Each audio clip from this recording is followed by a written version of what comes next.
civil liberties or foreign policy. I think about the individual liberties and the importance of individuals. And I think that's what made America great. It was the individual. The Declaration of Independence is very clear about where our lives and our liberties come from. They come from our Creator, and they're not from our government.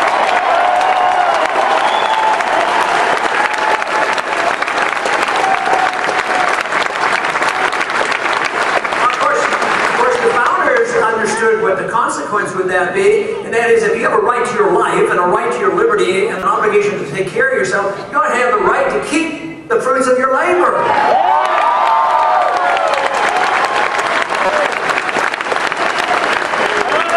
Just remember, it wasn't the founders that gave us the income tax. That came in the progressive era in 1913 along with the Federal Reserve.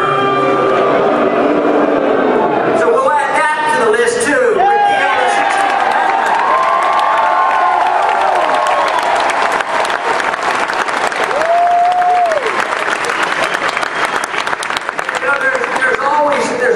Excuse, for all the laws. This January 1st, we had 40,000 new laws placed on the books. And once again, I would really enjoy being the first president that eliminated 40,000 laws.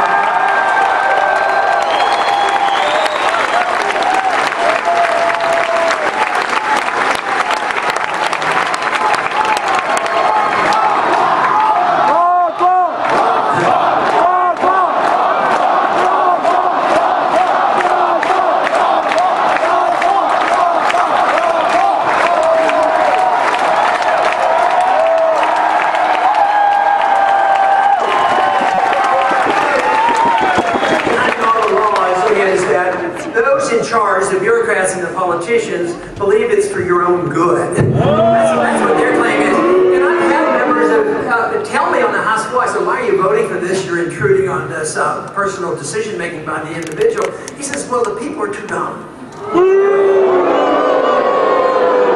And they sincerely believe it, but they do come along and they do it for your own good. And when that happens, if governments can believe that they can improve personal behavior by regulating you, believe me, we're in big trouble. And that's where we are, and that's why we have so many laws and regulations. And the courts now are so out of control, as well as the executive branch. Think of all the regulations. They're not legal. The executive orders, almost all of those are illegal from the presidents.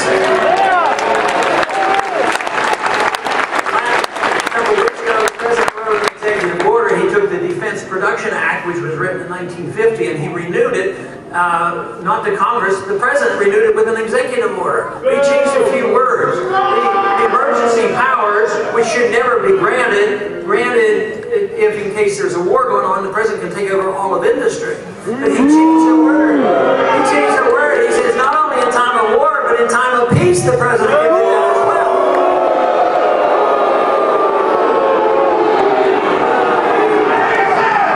A simple solution on that. Let's have a constitutional president that understands that executive orders can be used in a very limited fashion, but one thing you could do is use the executive order to repeal all the executive orders.